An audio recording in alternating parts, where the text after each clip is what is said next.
Good afternoon and warm greetings from the National Erasmus Plus office in Kazakhstan. This is a pre-departure orientation session for Erasmus Mundus Joint Master Scholarship recipients from Kazakhstan selected in 2024.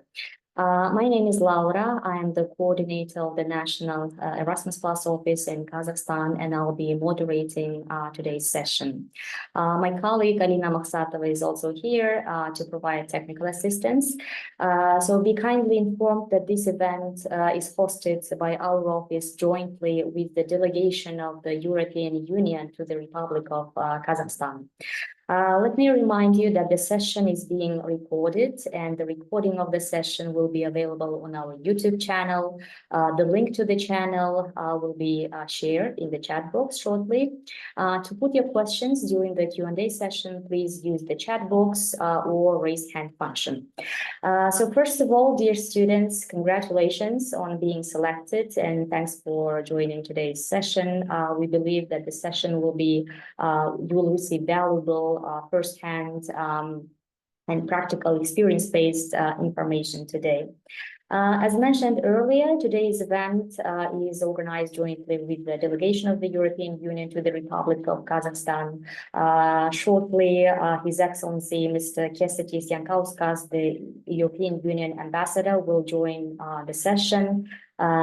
So I'm happy also to welcome representatives of the embassies of the EU member states that are with us today.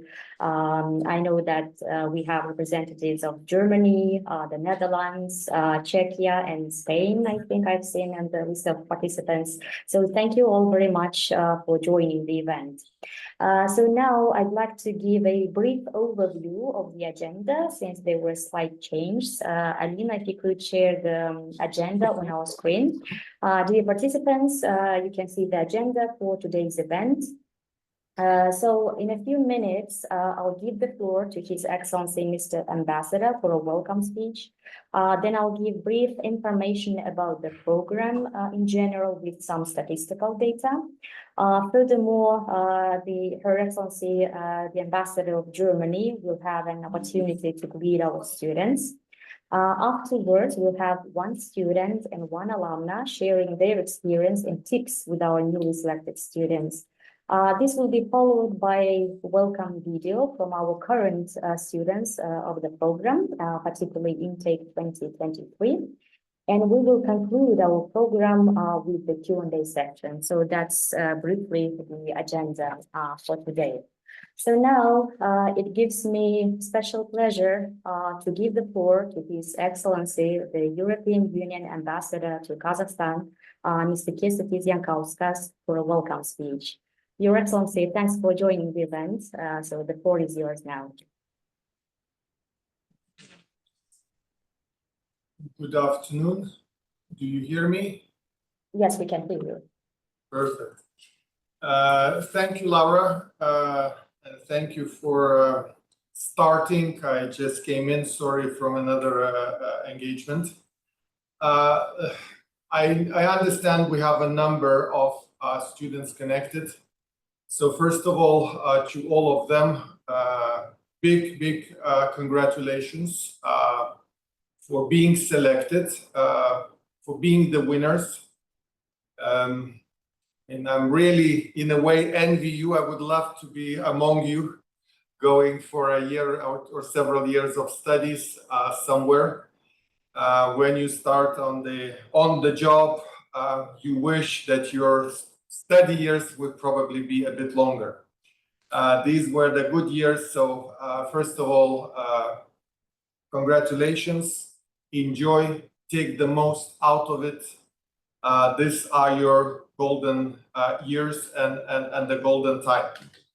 Now, this year, again, Kazakhstan had a big success in terms of the number of students that were selected, 53. I think majority of you are online today.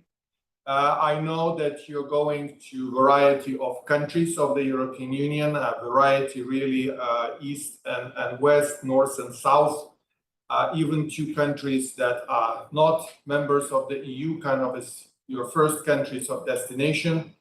And Actually, now the overall number, as we counted, of Kazakh students that made studies through Erasmus Plus programs and Erasmus Mundus Joint Masters program is reaching 464.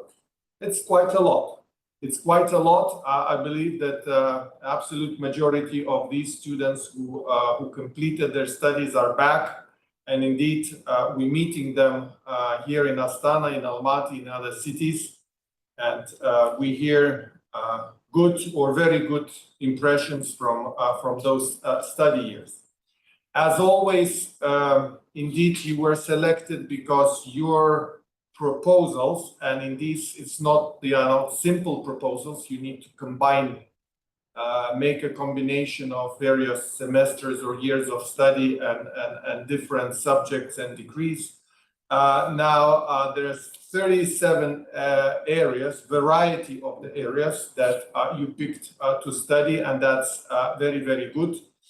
Actually, we keep working with another famous program, your own Kazakh program, Bolashak, also to increase the number of European universities that would be available to the Bolashak funded students. As you know, studies is also not only the knowledge that you will pick, but studies are also possibility for networking. You will be meeting many colleagues from Europe, of course, but not only, from all around the world in these universities, in your classrooms. Make your networks. These are your future colleagues, maybe colleagues at work, colleagues in different projects, or simply friends and family friends and personal friends in the future. These networks prove to be very, very important. People pick that for life. It's not a secret that in many European cases, Erasmus program is a famous one also for lots of marriages and families that come from these study years. So indeed, enjoy that, embrace the new cultures, the new environments that you will be immersed into. And thank you very much for the Erasmus office, for Laura, who is there. If any questions, please contact her office.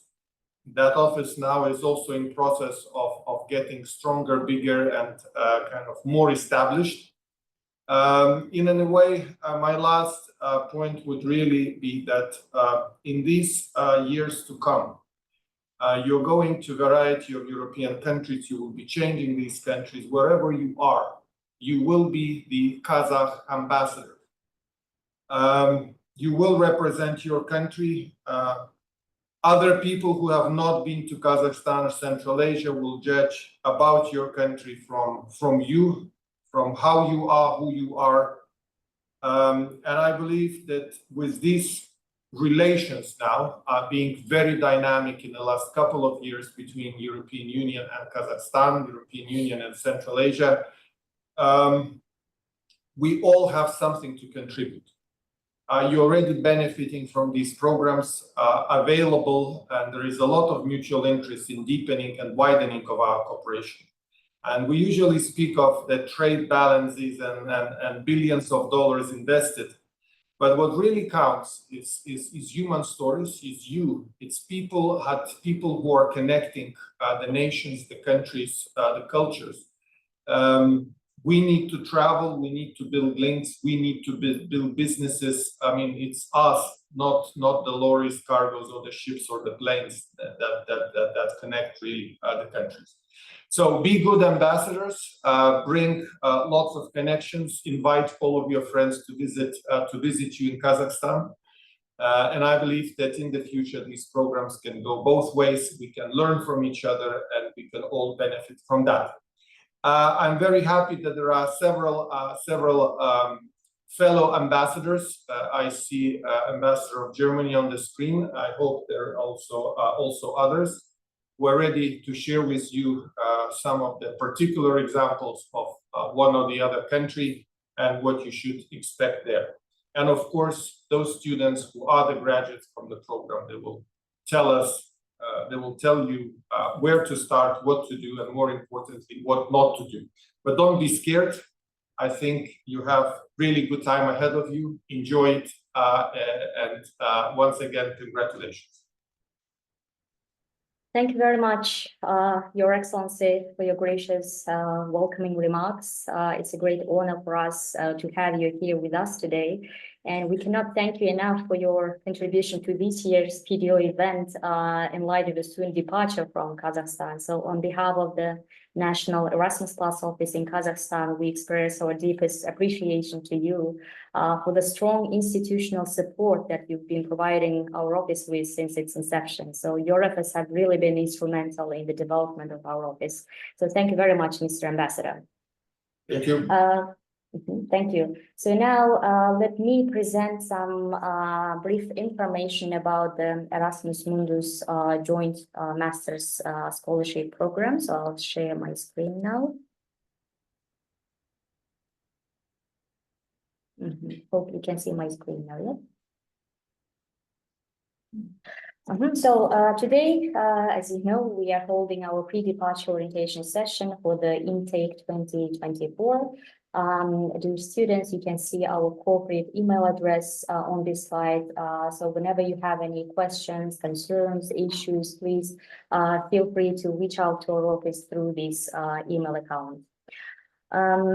On this slide, you can see the total number of scholarship recipients this year. As Mr. Ambassador has mentioned, we have 53 scholarship recipients selected in 2024. As for the gender balance, 36 of these students are female and the rest are male students. We have 17 first host countries, but let me mention here that, as you know, that this program is very flexible. So students change their countries of study each semester or each academic year. So this slide shows you just the list of first host countries. So we have 17 of them. France historically has been one of the most popular and attractive destinations. So we have 11 students starting their programs in France, and France is followed by Portugal. We have 8 students starting their programs in Portugal. Czechia has 5 students starting the EMJM program in their country. And we have 4 students in Spain and 4 in Italy. These are followed by Hungary, Poland, Estonia. Each has 3 students starting their programs. UK, Belgium, Austria, 2 students each. And Finland, Germany, Greece, Latvia, Netherlands, and Turkey each has 1 student that start the programs in these countries. This slide shows you the total number of EMJM scholarship recipients since the inception of the program. As you might know, the Erasmus Mundus program was established in 2004, and this year actually marks the 20th anniversary of this program. So you are a special cohort because you are the anniversary cohort. So starting from 2004, Kazakhstan has had 464 scholarship recipients. So this is a really big number. And if you compare Kazakhstan with other Central Asian countries, Kazakhstan has always been a leader by the number of scholarship recipients. In this pie chart, you can see the number of scholarship recipients from all countries of the Central Asian region. The major bulk of these scholarship recipients, or the biggest share, as you see, goes to Kazakhstan. So we've had 464 scholarship recipients. Uzbekistan has had 173, Kyrgyzstan 143, followed by Tajikistan 54, and 26 from Turkmenistan. The next 3 slides outlines the list of programs. As Mr. Ambassador mentioned, there are 37 programs that have accepted our newly selected students. So I'll not go through the entire list, but let me mention some of the most popular or attractive programs. So the first one is Technology and Management for Circular Economy. It has the biggest number of students.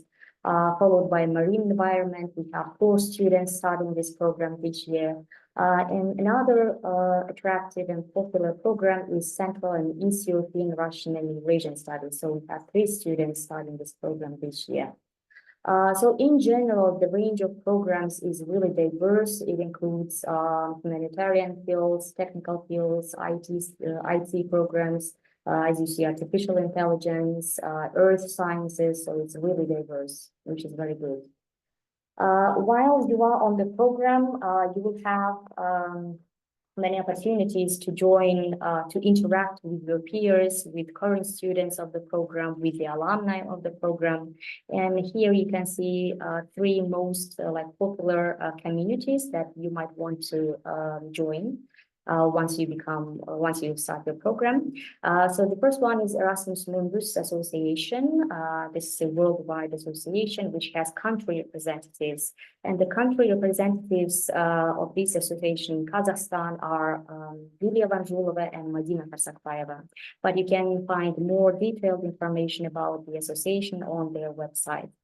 Another community to join is the Erasmus Plus Student and Alumni Alliance. Again, please visit their website for more detailed information. And we also have Erasmus Student Network, which established its country chapter in Kazakhstan last year. They also hold lots of various different events, so you're welcome to join any of these communities. Some tips and recommendations. Of course, make sure you have your documents. You have your valid passport and visa, and make sure that you keep all the supporting documents in your hand baggage so that you can show them whenever you are asked to do so. You'll have many opportunities to present your country, your culture. Therefore, it's strongly recommended to bring some promotion materials about your country. Learn in advance important dates when it comes to exam dates or forms, exam retakes. Feel free to join groups and communities on social media platforms with students from that are in the same host country as you. Turn on roaming on your phone for the first days until you buy a local SIM card. Some students and alumni also suggest using tools to manage your time and budget, which is very important when you live like independently on your own without your parents. And of course, make most of your EMJM student experience. This is a wonderful program, and please take most of your experience. Last slide shows you some useful links. There is a document on about your rights as a mobile student, so you might want to familiarize yourselves with this document. Erasmus Plus program guide is another very helpful source of information. You can find more detailed information about each action of the Erasmus Plus program in that program guide. And of course, EMJM website. I'm sure you are already familiar with this website, but still you might want to revisit it to find some more additional information. And also our social media channels. We have our page on Facebook, on YouTube. We also have Telegram chat, and as you know, I have created a separate Telegram group for you for the intake 2024, and we have already 47 students who joined this group. But if you haven't received the link to this group, please let me know, and I'll share the link again. And the Google Drive folder, if you go to this link, you'll find all the materials from today's event, including this presentation. So that's it from my end. So that was a brief information about the program and some statistical data. So now, according to the agenda, I would like to give the floor to Her Excellency Monica Iversen, who is an ambassador of Germany to Kazakhstan, who would like to greet our students. Your Excellency, thanks for joining the event, and the floor is yours now. Thank you very much, and I hope that you can hear me. Well, that's good, wonderful. So thank you very much and welcome to all the participants. It's a great pleasure to be in this meeting today and to talk to those who will soon be departing for Europe to your respective universities. For me, this program truly represents a bridge between the European Union and its member states and other countries, including in the world, including in Central Asia, because I think in our world today, global cooperation and exchange are immensely important and valuable. And this program, the Erasmus Mundus program, offers an outstanding opportunity to explore the world, to gain and share knowledge, and to cross over cultural boundaries, to learn about other countries, to get to know people, build relationships, and just have a great experience and have a good time, hopefully, as well. So speaking from my experience as a 20-year-old student going to the United States for 1 year on a scholarship, Erasmus did not exist at the time. So that was in 1984. I can assure you that going abroad for a certain amount of time and sort of surrounding yourself, immersing yourself in a new environment and culture will help you grow in many ways, academically, but also personally and otherwise. In my case, I thought it was in the beginning a bit of a scary experience, but after all these months, very much worth the experience, and I gained so much from this experience for my later life as well that I can only recommend this experience. So enjoy it and try to learn as much as possible academically, but in particular also about the countries you're going to, about their culture, how the society works there, and create relationships with students from all over the world that will hopefully last for a very long time. You have the opportunity also to experience academic excellence at these universities you're going to, together with everyday life. And please, as was mentioned before, please tell people about Kazakhstan as well, because more people in Europe need to know what Kazakhstan is, need to know about the people who live in Kazakhstan and about the culture and traditions of your country as well. For me, Erasmus, the Erasmus program is also in a way a project of peace, because it was formally many years ago established to bring together students from Europe, to make it easy for them to spend a semester or two in other European countries, and that we get to know about sort of our fellow European neighbors, and also to reduce barriers and get to know each other better. It has worked perfectly, and I'm very happy that today we also have an expanded program that that allows for students from all over the world, from a wider region, to come to Europe as well. And these intercultural experiences, I believe, are at the heart of this Erasmus Mundus program and contribute to a deeper understanding among students, countries, and different cultures. Over the past 20 years, about 50,000 students have from more than 170 countries were part of this Erasmus Mundus program. So there's a big community of alumni by now, which I'm sure is also very well networking and connected. And you are now becoming a part of this international community with its many organizations and possibilities. In Germany, for example, we have around 250 coordinators for Erasmus students, and a huge number of partner institutions also involved. And I believe that with this network that you are about to enter and become a part of, you will also have unlimited possibilities to connect to institutions, to companies, to other students, to other institutions that will benefit you also after this time that you spend in these countries. And this program, I think, has also strengthened the reputation of the European Union higher education system in the world, and will continue to develop more and more pathways for international cooperation and academic excellence within the European Union and beyond in your countries, and particularly here in the region of Central Asia.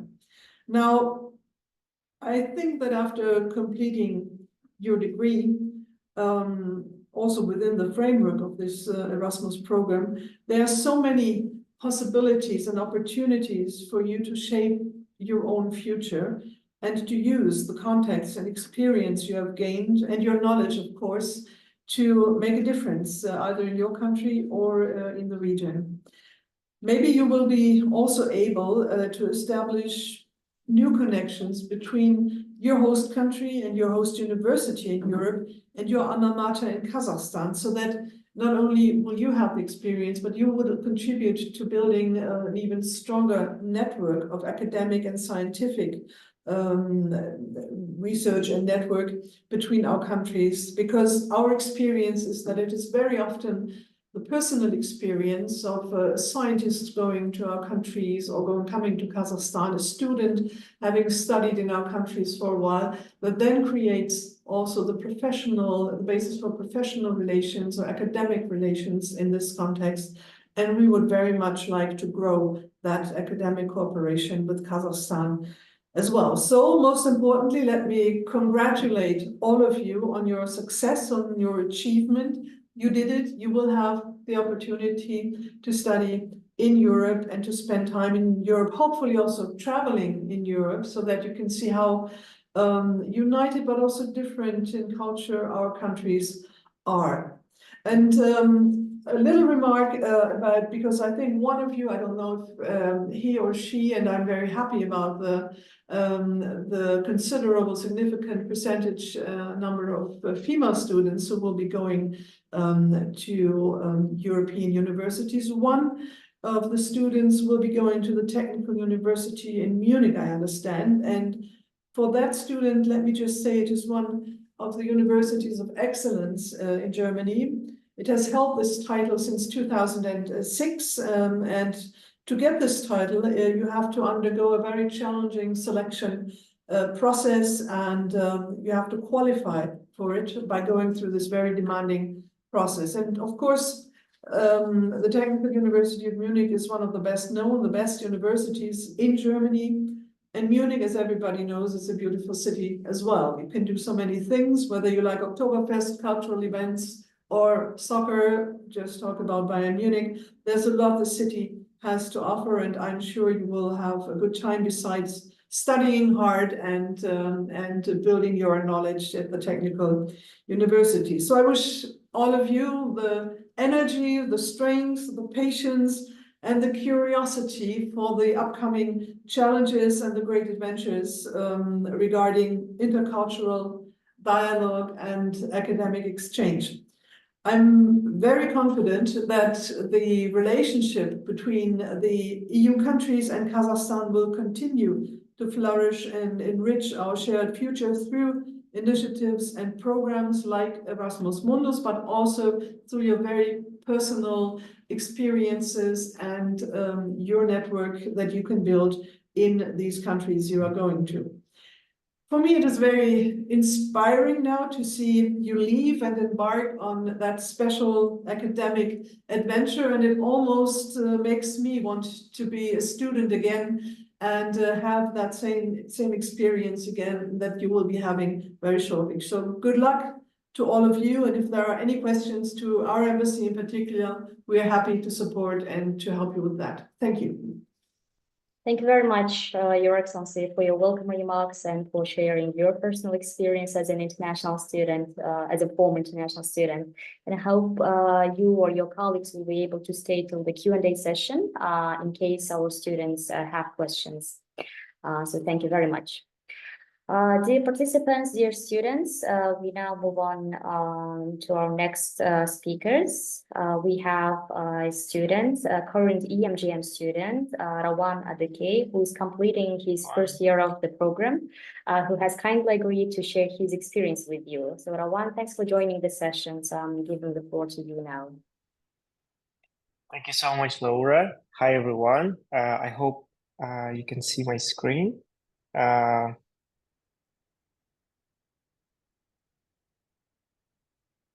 Yes, we can see the screen now. Okay. Again, good afternoon, everyone. My name is Rawan. I'm a current student of Erasmus Mundus joint master's degree student. And first of all, I'd like to congratulate you all with being a recipient of one of the prestigious educational program in the world, with being an Erasmus Mundus student.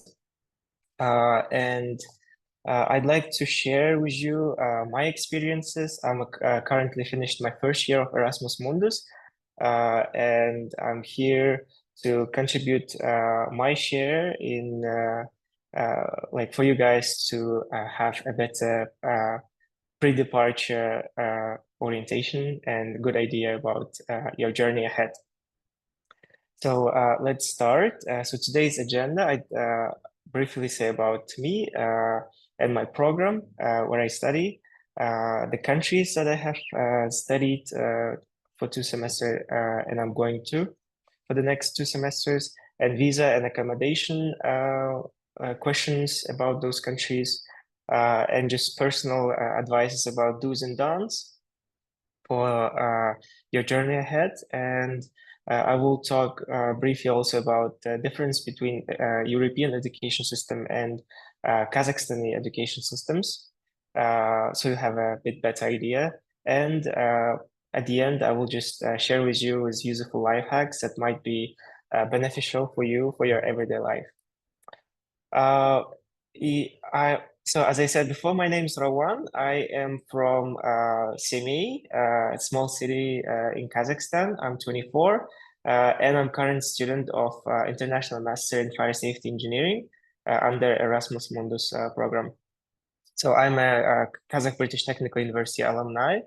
If there is any alumni of that university, also please feel free to reach me out. I have graduated with nautical science degree in the faculty of Kazakhstan Maritime Academy. And I worked 1 year in Kazakhstan in oil and gas in West Kazakhstan in the company of the branch of P&O company as a second officer in offshore industry. Before that, I had also good experience in Europe, interning in Spain for about a year. I was interning in largest hospital ship in the world, volunteering part-time, and also did my internship in Astican shipyard. But currently, I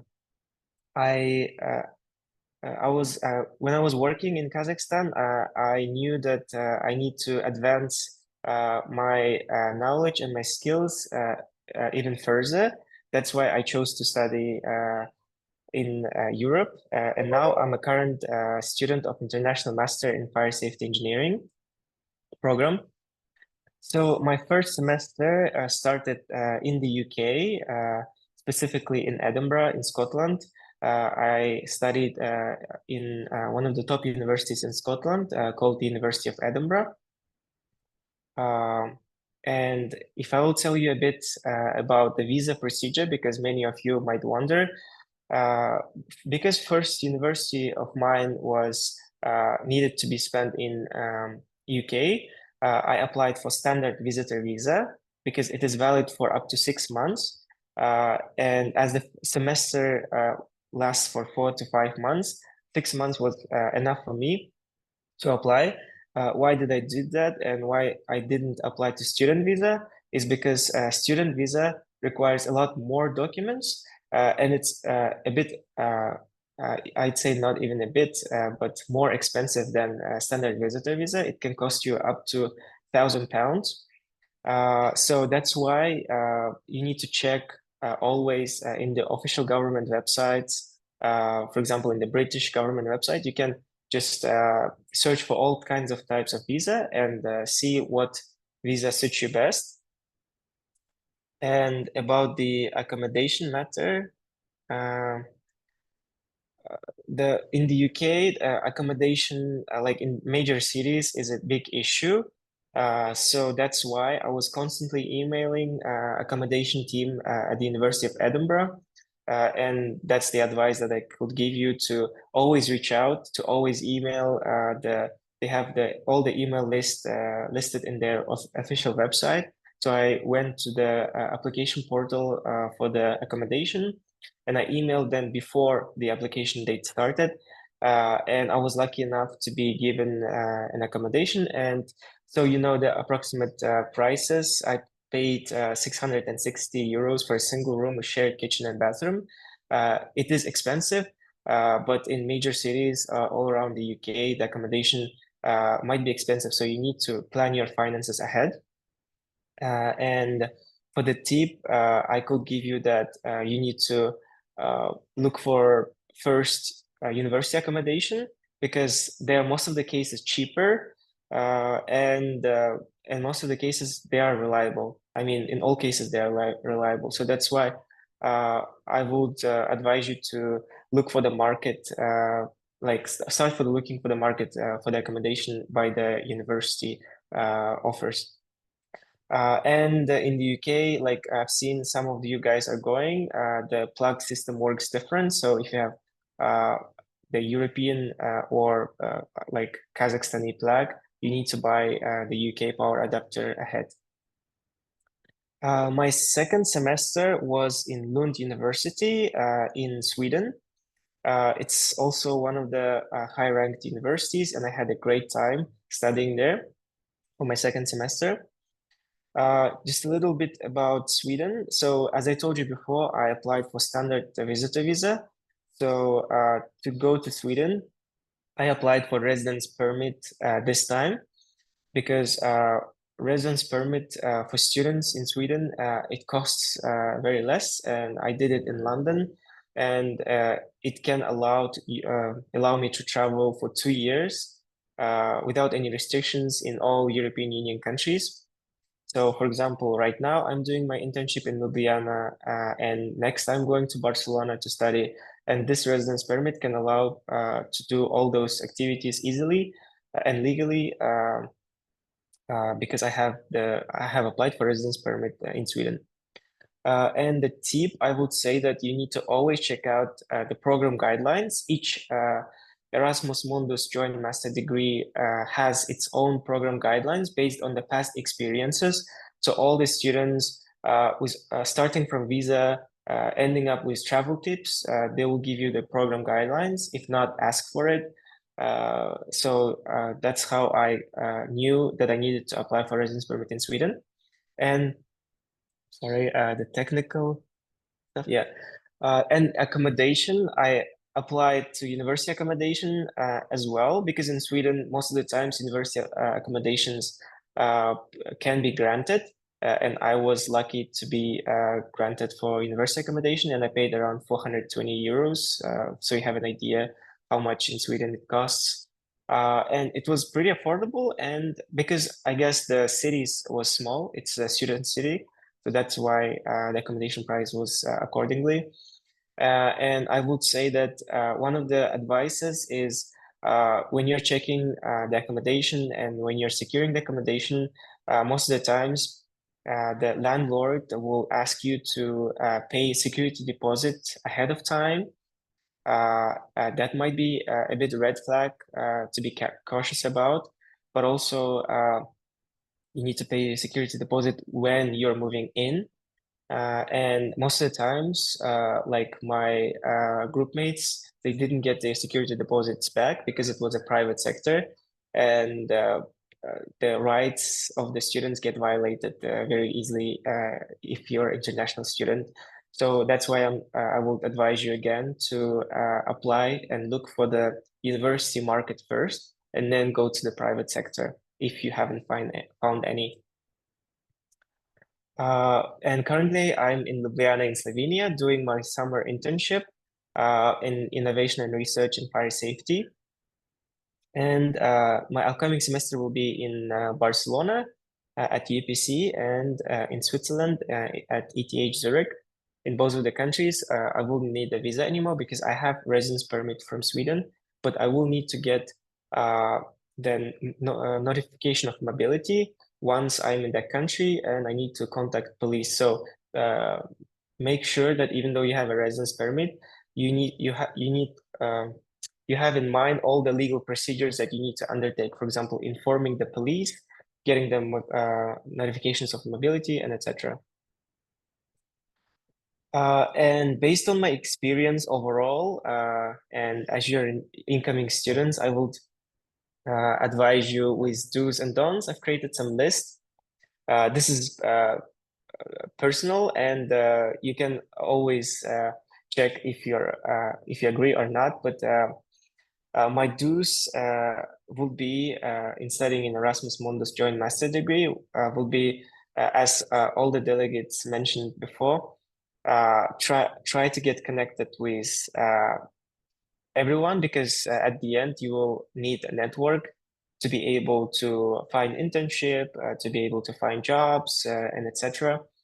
But especially, I would say, try to get connected with current students or alumni of your program that you've been enrolled to a bit earlier than you started studying already, because nowadays we have internet and you can always reach out via Facebook or via LinkedIn if you are leaning into more professional questions. Then, like all the alumni or current students of Erasmus Mundus joint master degree, they're very friendly and they're very kind. And we always try to give back to the program and do our best to inform ahead if people have more questions. We're always ready to answer. So that will be my first advice. And then another will be to ask questions. Simply ask questions in any doubt. You can ask questions from your contact, from your program coordinator, because program coordinators are the one who takes care of the legal procedures about your education system and everything. So just ask questions if you have any, and don't be shy. And I would say also to be open-minded and respect the diversity that you might see in different societies. Being open-minded is one of the, I think, core values in Europe in general. So just be observant and respect everyone as you'd like to be respected.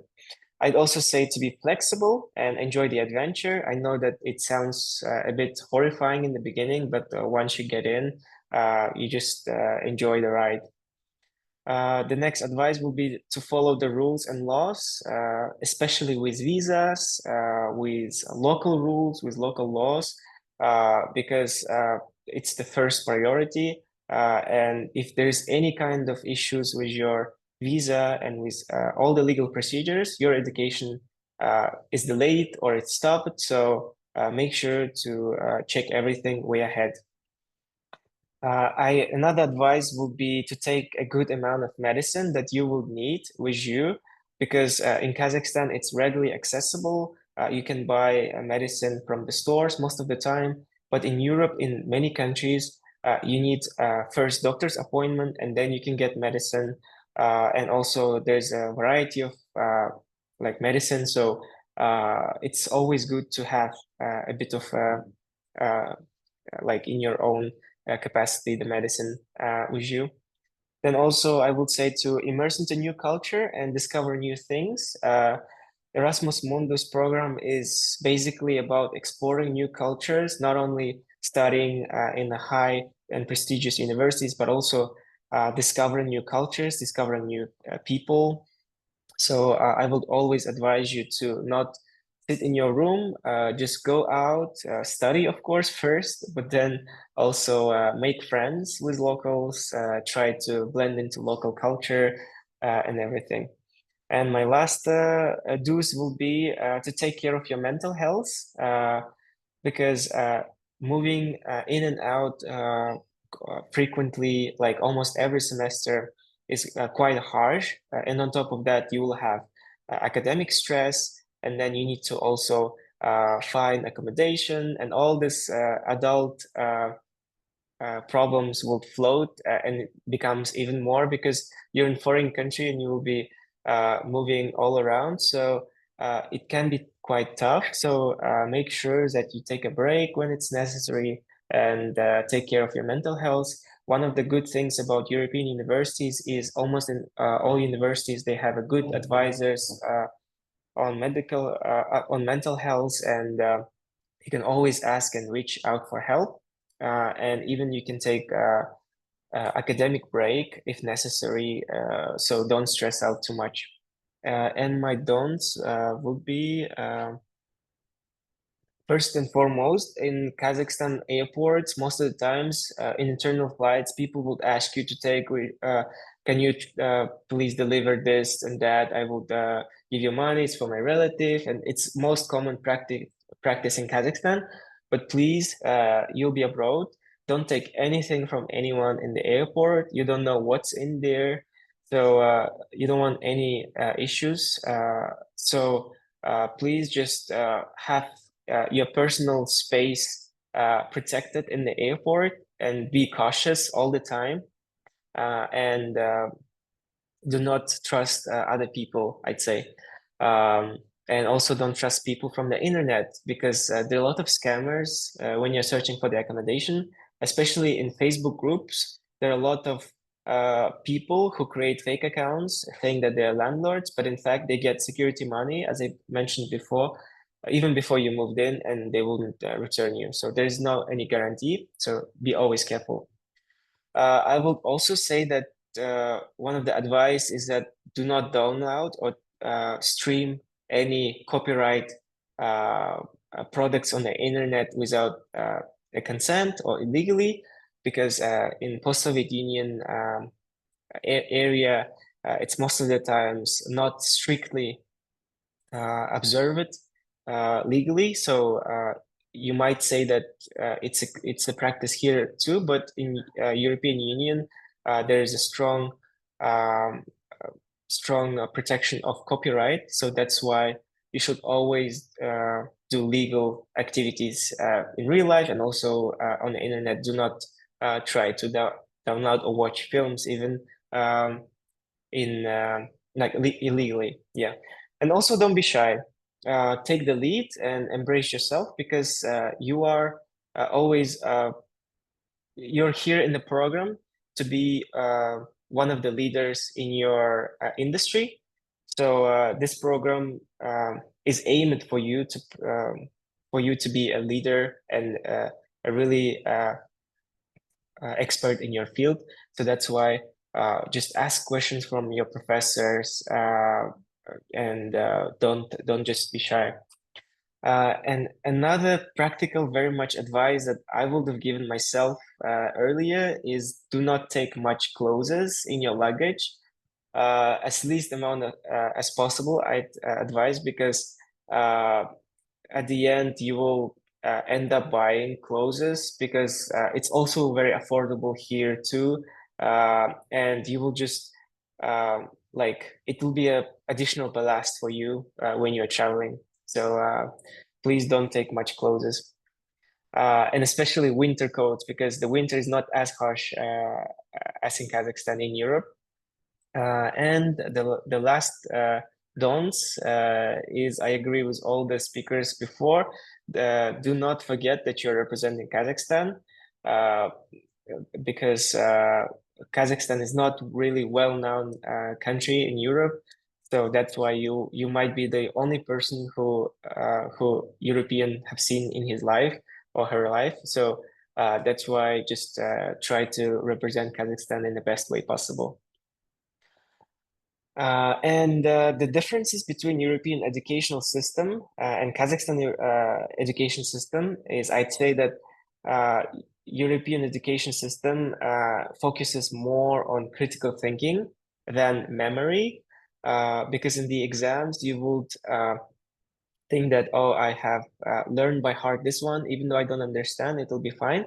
But most of the times, exams are designed in a way such that you need to think and you need to be able to have critical thinking. That's why you should always keep in mind that. And in the UK particularly, there's a lot of focus on self-study, especially you are a master's student now. For those who have just jumped in from bachelor's degree, I'd say that you need to really focus on self-study because the lecturer's main job will be to give a lecture. And if you didn't understand, you can always access universities' internal resources and the internet or the lecture itself. So just really focus on self-study.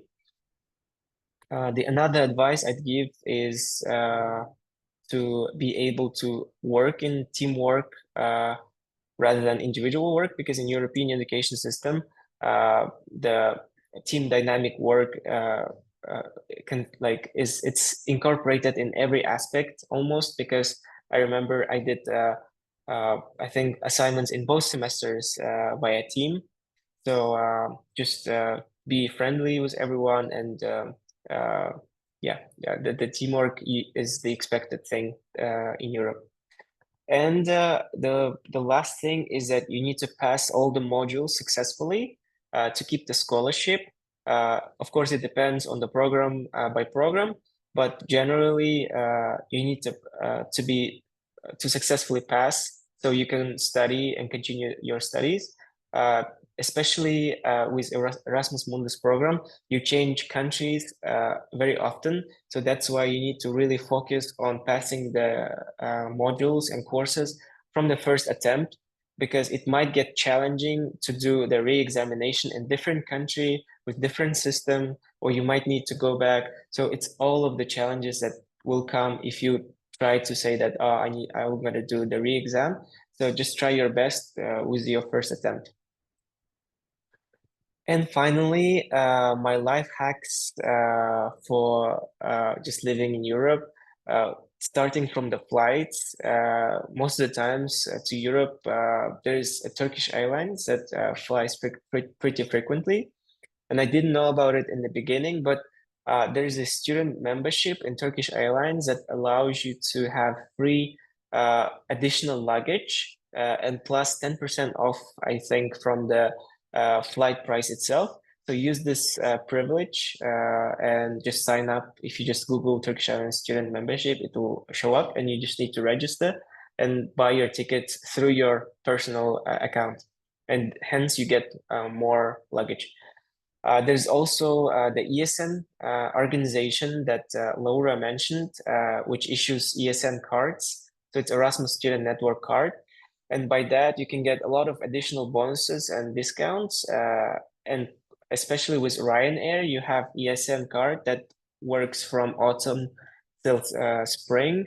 And you can use it to also have free checked luggage and discounted prices for the tickets. Meanwhile, you've been traveling like from one semester to another to different countries.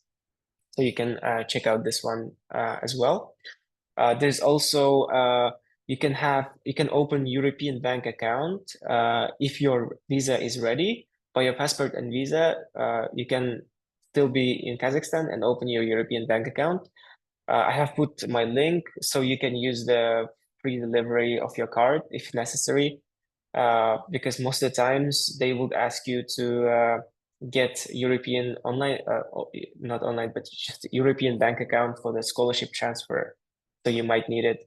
And another advice is that you should always try to pay if you have European card already with European card, because in Europe, if you pay by Kazakhstani bank card, there is going to be hidden fees and charges that won't be visible, but it will keep adding up, and in long run, you will have less money. Another pile of advice and life hack would be so like in Kazakhstan, we don't have such system as student discount a lot in most of the places, but in Europe, it's everywhere, starting from online shopping, ending up with, I don't know, the subscription that you have for Spotify. So there's a lot of like platforms. I've mentioned few that I've used, student discount systems like Unidays, Student Beans, Mecenat, ESM card. All of those, if you go to their website, they list the available discount that they have. So you might also use that to save money potentially. And there's also Amazon Prime student discount for your free delivery. And then there's also uni places. If you're searching for accommodation and university doesn't offer any, you can find accommodation through uni places. I did it for Barcelona. And it's very reliable platform, and they guarantee you that you will move out to that place. But they have a bit high fees for their service, and I've included also the discount code if you would like to use. And then for Apple, like if you like to purchase laptop and tablets for your studies, in autumn, there's a discount as well for students, so you might also use it. So these are my life hacks and advices in general. I hope it wasn't too much. I was just trying to be as beneficial for you as possible. Thank you very much for your attention. And if you have any questions, please feel free to ask now. Or if you're a bit shy, you can always reach out to me and ask personally. I've included my LinkedIn account and my email. Yeah, if you have any questions, I'll be happy to answer. Thank you so much. Thank you very much, Rawan. That was a very comprehensive presentation with very practical tips. I'm sure students found it very useful. Thank you. So thank you. Thank you for taking your time. And we'll get back to you, I think, during the Q&A session. Yeah, dear students, let's Sure. keep our questions to the Q&A session. Now, it's a pleasure for me to give the floor to our next speaker, who is Ekaterina Bondarenko. She is one of our alumni, and she has also kindly agreed to share her experience with our newly selected students. Ekaterina, thanks for joining the session. The floor is yours now. Hello, everyone. I hope you can hear me fine. Is it correct, Laura? Yes. Yes, okay. So hello, everyone. I'm so happy to see you. I'm very happy to see my colleague from my MFSC program, Rawan. Thank you so much for the presentation you gave. And the first thing I want to say to Erasmus students is please follow Rawan's recommendations because they were extremely useful. If you can download the presentation because his life hacks are crucial and essential for your future studies. Okay, so I would like to share my presentation with you about my path as a alumna of Erasmus Mundus Joint Masters. So I would start with talking a bit about my path and about the program I studied. So I don't know how about most of you, but for me, the program which I chose for my Erasmus Mundus Joint Masters didn't totally agree with my previous studies. And if it's the same for you, please don't worry. You will get into the field you chose for your future studies. Maybe you will need to apply a bit more efforts for this, but in the end, everything is gonna be fine. So I graduated from the university with a bachelor's degree in radio physics, and my Erasmus Mundus Masters was in fire safety engineering. And currently I'm working in a construction field as a construction project manager in Almaty, Kazakhstan. So I know everything you heard from Rawan or from previous speakers might get you a bit nervous, but I am here to calm everyone down and say that for 100% Erasmus experience will be the best part of your lives, and you will remember it for decades after. And maybe in the beginning, you will focus on some negative things like adaptation to different country, to a different academic system. But as the years will pass by, you will only remember the best things of that experience. I want to tell you about the 3 most important things for me, and I hope for everybody else, is that during Erasmus Mundus programs, whether it's just exchange program or, as we're discussing today, master's program, cultural immersion is immense. You're going to get to know the cultures of the countries you're going to study in, and at the same time, you're going to learn a lot from the cultures of your fellow students, because all your classmates are going to come from different parts of the world. You are going to share meals together. You're going to spend a lot of time together. You're going to study together. And that will be one of the, I would say, the most memorable things that you can get from this experience. Also, the main reason why we all are here, it's our academic growth. You're going to study from the professionals in your fields from 3 to 4 countries. And I think it's like the chance which is given to a very little percentage of people around the world, and it's so fantastic that you were given this chance, and I hope you will be able to use it for your advantage as much as possible. Also, the personal development during these 2 years of your studies is going to be incredible. You're going to transform yourself into a global citizen with your traveling experience, with your academic experience. After that, your adaptability to whatever comes in your life is going to be just magnificent.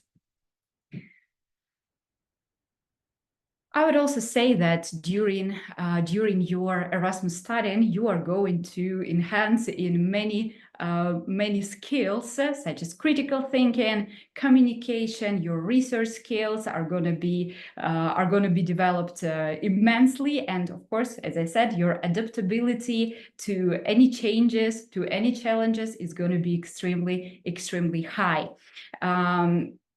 So I want to say that whatever you have for now in your personality is going to be enhanced, is going to be doubled, tripled.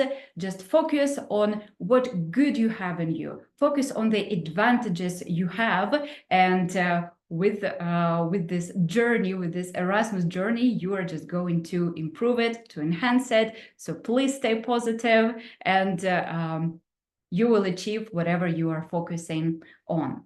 I know Rawan told you about the program we both participated in. It's International Master of Science in Fire Safety Engineering.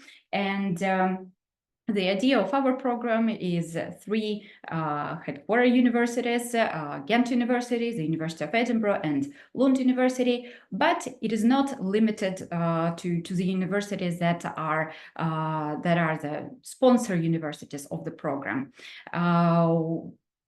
It depends on the program you are in, but for example, for our program, we also had several universities which also offered opportunity to our students to write thesis dissertation. So my recommendation for you is to ask your program coordinator about the 4th semester opportunities right now during your 1st semester. So you already have a plan in your head. Where would you like to study? What would you like to focus on during your dissertation writing, so that you set your own timeline, you set the goals for you, for your future career, whether it is academic or in the industry.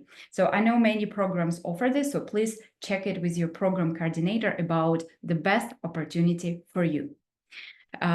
Eventually, when you graduate, you are going to have a diploma. And some people ask me about whether it is 3 diplomas that are given or 1 diploma that is given. So eventually, for example, for our program, you receive a diploma which states universities you studied in. So for example, in my situation, Ghent, Lund, and University of Edinburgh. So it will be 1 diploma, which will show your Erasmus Mundus path.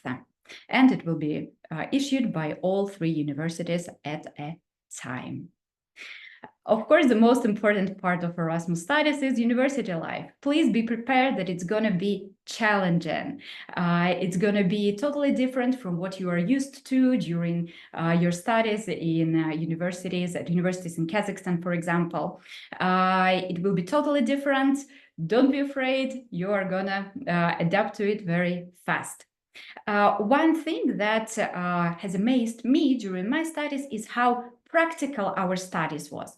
So we visited industrial plants, which was very important for my future career. So all the knowledge that you get is not only theoretical, it's really applicable to your future career, and it's a great opportunity for you to discover what fits best for you. As Rawan said, don't be shy, make connections, because education implies that you're going to study together. Not only you're going to travel together with your classmates, you're going to study a lot together. And this collaborative mode of work is going to follow you during your education path. Also, I would like to mention that you're going to travel a lot, so please prepare the best backpack you can possibly have, because it's not only about moving between the universities, from one university at the end of the semester to another. You will also have a lot of traveling within the semester. Some universities imply that you're going to travel for some academic purposes, for some field trips, and of course you're going to travel during your holidays or even during the weekends with your friends. Please seize this opportunity to explore the world, because you have visa and Europe is open for you. So don't sit in one place, take your best, try your best to discover the world.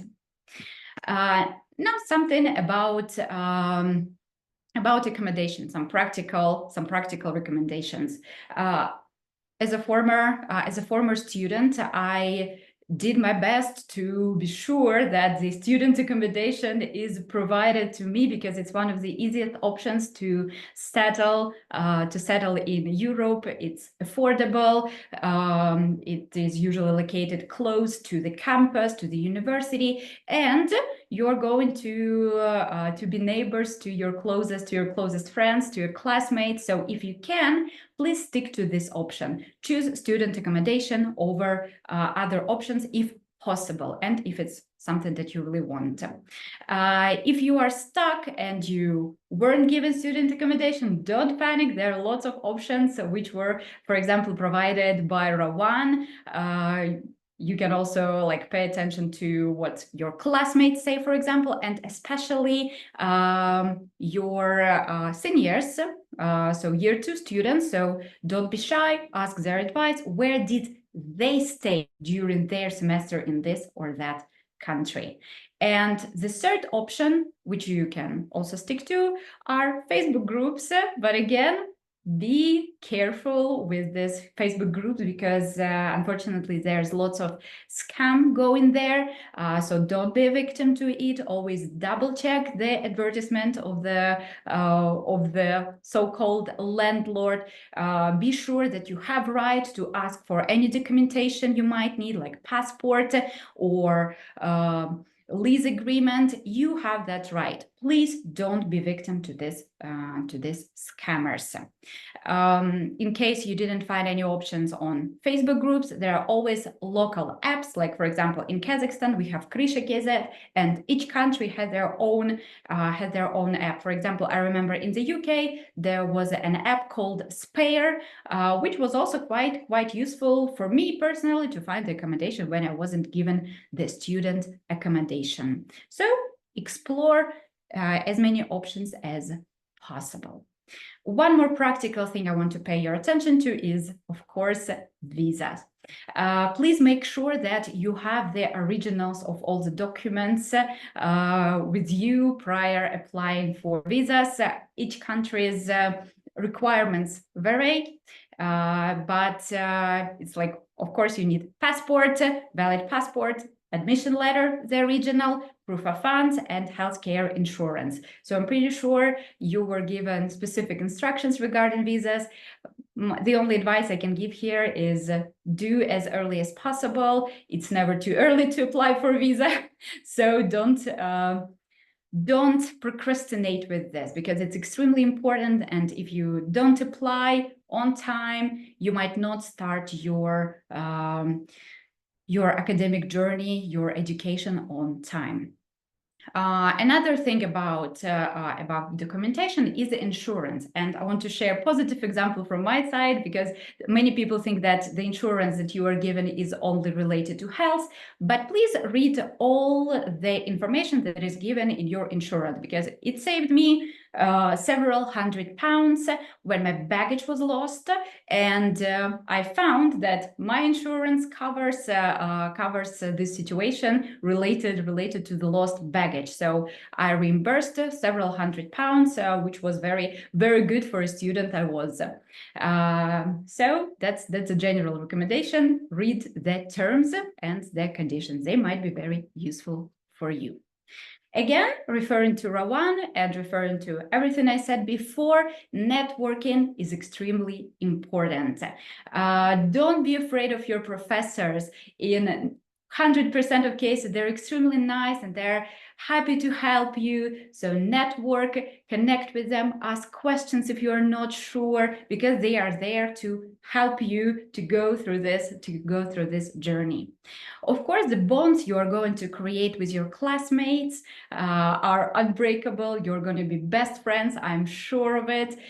So again, just don't be shy, make friends, make connections. It will help you when you have a question, when you need any help. It's never too much to it's impossible to have too many friends. So I recommend you making as many connections as possible. And also you can make friends during your internship with your colleagues, or again with your senior students. So I would be happy to stay connected to you too. If you have any questions, I am more than open to answer them. If you're in Almaty and you want to grab some coffee to ask some questions, to share your worries, I'm more than welcome to provide you any recommendation, to be your senior, to guide you through this. So you can find my contact here. And I wish you all good luck. And in case you have any questions, Rawan and I are, as I said, more than happy to answer them. Thank you so much for your attention. Thank you very much, Ekaterina. That has been another dose of very helpful and valuable information for our newly selected students. So I hope both of you will be able to stay till the Q&A session. So we'll get back to you. Now, dear students, we'd like to show you a brief welcome video from our current students who are studying on this program right now. These students were in your position last year, so I mean, this is a video from Intake 2023. So they were really eager to share their tips with you. So let's have your attention to this video. Alina, can we have the video? Thank you.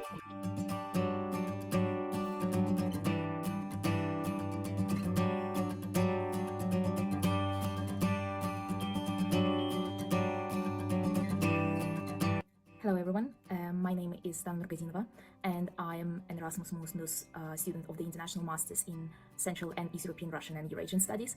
And recently I studied in Estonia, I studied in the United Kingdom as well, and this autumn semester I'm planning to go to Hungary for my next year.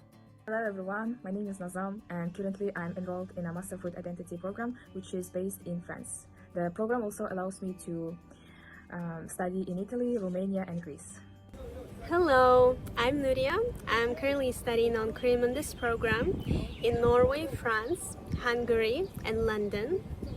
Hello, my name is Darman and I'm Erasmus Mundus Master of Nanoscience and Archaeology student currently. And the countries which I choose to go is Kiev, Leuven, which is in Belgium at Leuven, and TU Dresden, Germany. Hi everyone, my name is Dana Dildabayeva. I did my master's under the program Biohealth Engineering in Precision Medicine. It is just 1 year program, so I studied only in 2 countries. First semester I studied in France and the second semester I studied in Spain. Hello everyone, my name is Valeria Kim. I'm studying documentary filmmaking as a part of Doc Nomads program, and I already finished my 2 semesters in Lisbon, Portugal and Budapest, Hungary, and my next semester in September is going to be in Brussels, Belgium.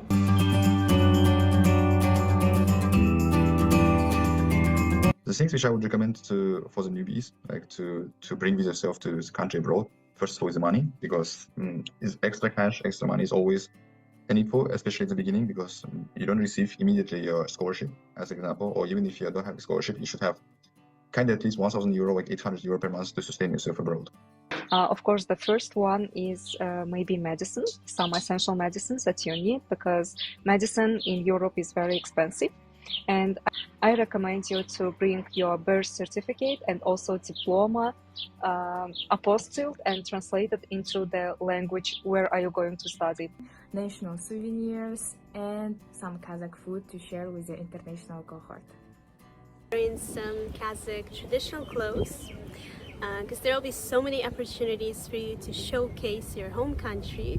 I would advise to take with you some printed photographs of your family and friends to warm you in the moments of loneliness, and maybe some very special to your heart things. As for me, I took this yurt as a reminder of my homeland.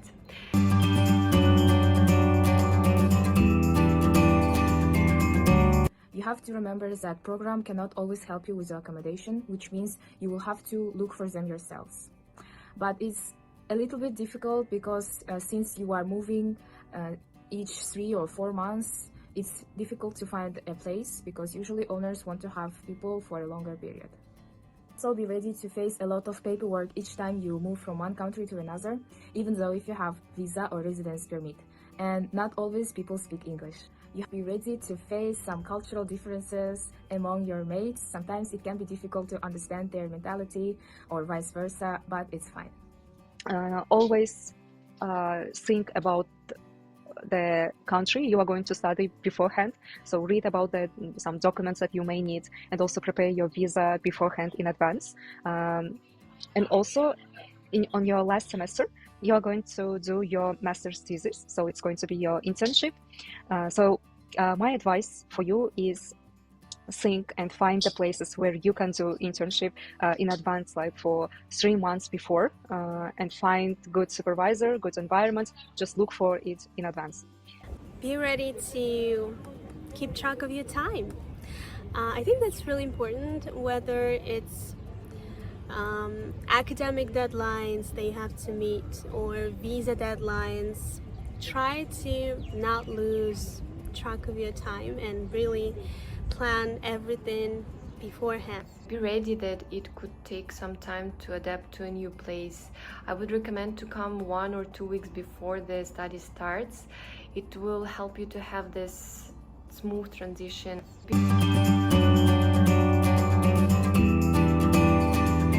It's good if you know the history of Kazakhstan, because there will be a lot of topics about the country, about the culture, history, and if you know, it's really good. You will be able to say something about your country. Also, try to be active on social media so you can share your experience with others. Build a network with the previous cohort of your program so that they can help you a lot, especially with accommodation, with paperwork, with the program, studies, exams, and etc. Be ready to open to new cultures and to new countries.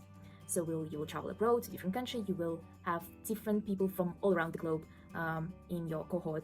So try to make new friends, to build new connections, and also try to explore new country and some neighboring countries as well, and use new opportunities for traveling. You need to already understand what you want to do after the master's program. I know you need to enjoy it, like during the masters. Of course, you need to study, understand what's going on, like enjoy the cultures, the countries to which you go. But you really need to know what you want to do, what you want to accomplish after the masters. Beginning, of course, it's going to be very difficult.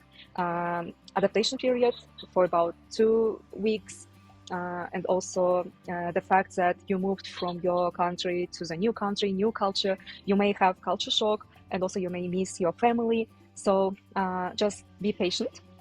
And after that, after finishing your program, you will thank yourself that you didn't give up in the beginning of the program. So it's a nice opportunity. Just enjoy your time.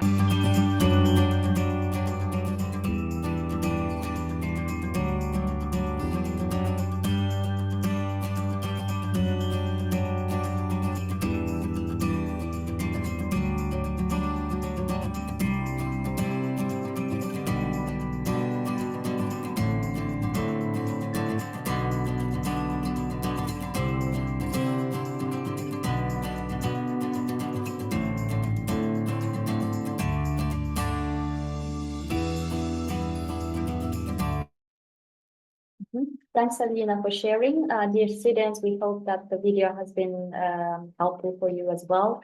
If you have any technical problems watching the video, don't worry.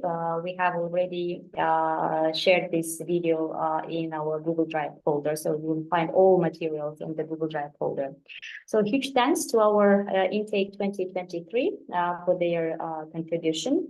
Now, dear students, dear participants, I am opening the floor to questions. So we're starting our Q&A session. Dear students, please feel free to put your questions in the chat box or use the raise hand function, or additionally, you can use questions and answers section. We'll try to answer your questions to a possible extent, and we'll write down questions that were not answered to get back to you with the answers later on. So let me remind you whom we have on the list of our participants who can help you answer the question. So we have the representative of the delegation of the European Union. We have EU member states, representatives of the embassies of Germany, Spain, Portugal, I think. Let me know if I'm missing. Netherlands, I see. And also we have our students and alumni, Rawan, Ekaterina. We also have Amina Kusainova, who is also one of our alumni, and she works at the Embassy of the Netherlands. So please, students, take advantage of this session and put your questions. Let me open the Q&A session. We've already had one question from Darina Manapova. So the question from Darina is the following. Hi, everyone. My name is Darina Manapova. My program is Kino-Eyes Master's Program. I face difficulties in applying for a visa to Portugal. I can't make an appointment for a personal visa application in Moscow. Let me ask, is there any possibility to help make an appointment for a visa to the Portuguese embassy in Moscow? So if we have anyone from the Embassy of Portugal who can accommodate this question, we would be very grateful.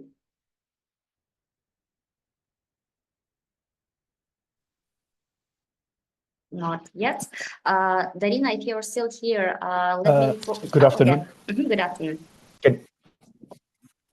Good afternoon.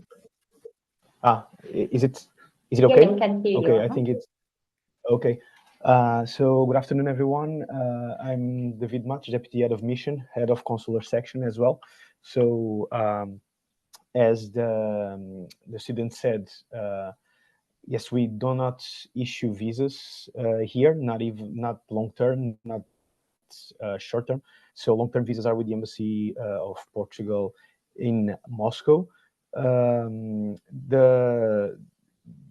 appointments are usually made through a website. And if the website is not properly working, I can share here. I don't know if it is convenient, so probably I will share on the chat box the website. If it's not working properly, please send us an email to our embassy here, astana@mne.pt. And we will forward the request to our colleagues in Moscow. Thank you very much. Darina, you got the answer, right? And if you can have the email in the chat box, Mr. Matos.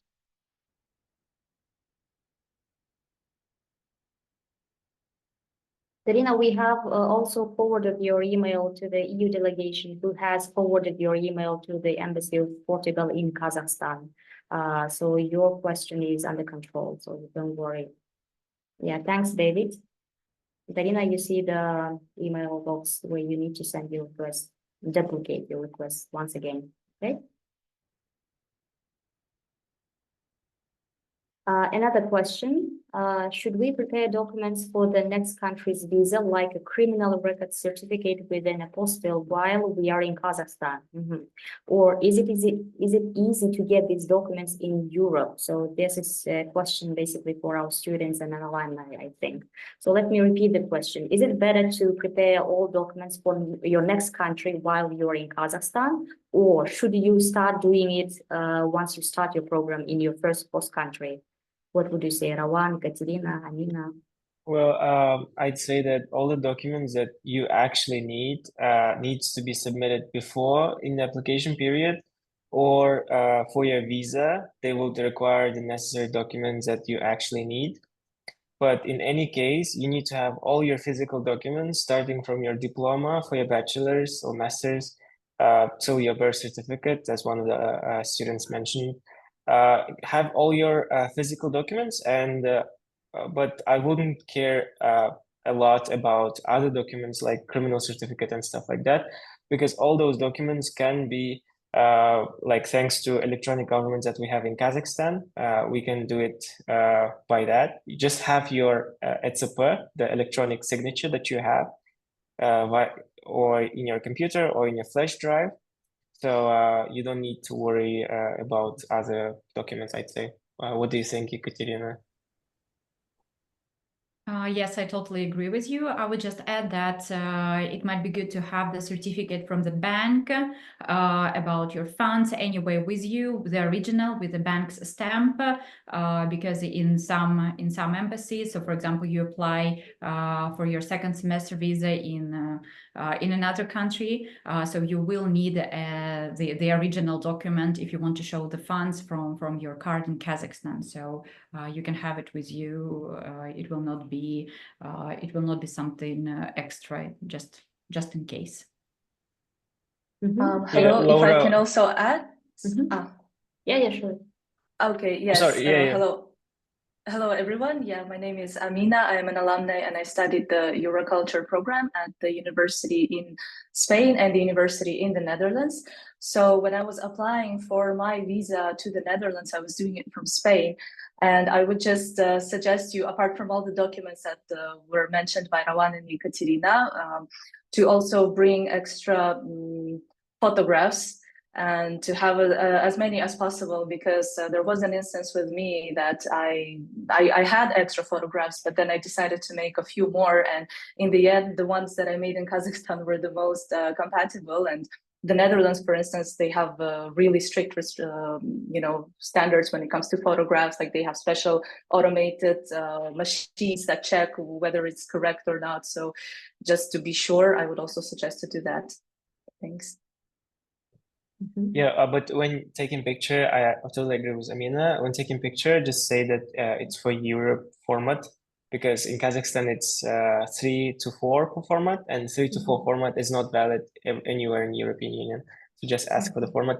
And plus, one of the things that I wanted to include is you all guys have passport, I guess, but you check the expiration date of your passport.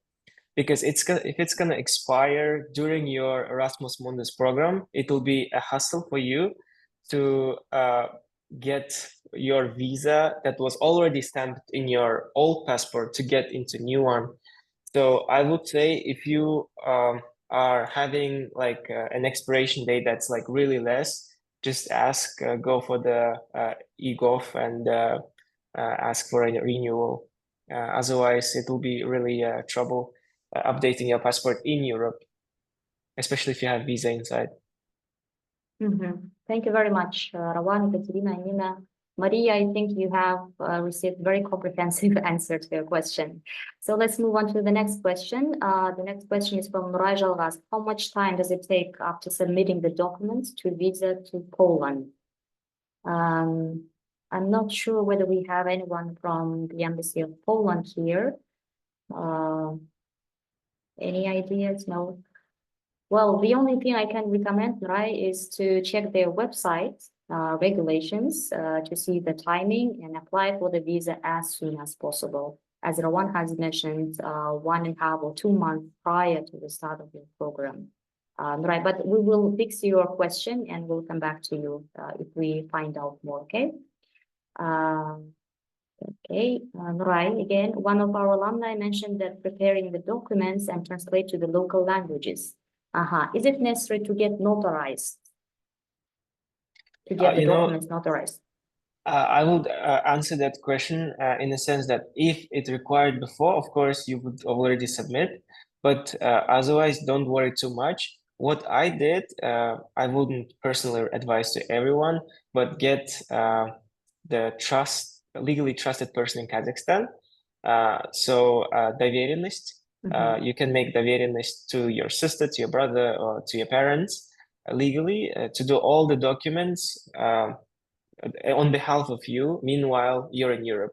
So, for example, if you need some kind of pop-up legal document like translation and stuff, they can do it on behalf of you and send, for example, physically by post or by email. So that might be another valuable advice, I'd say. Yeah, and thanks to Ego, nowadays you can make this доверенность online, so remotely. So sitting in your city in Europe, you just have your phone. The person you are, the person you're relying on, the person you're given this permission is sitting in a city in Kazakhstan, and you can do it remotely. It takes just a phone to have. Thank you very much. Some other questions from the questions and answers section. So the question from Aruzhan Singalieva: do I need to bring my school certificate to Europe? Was it in any ways needed for applying for internships or visa?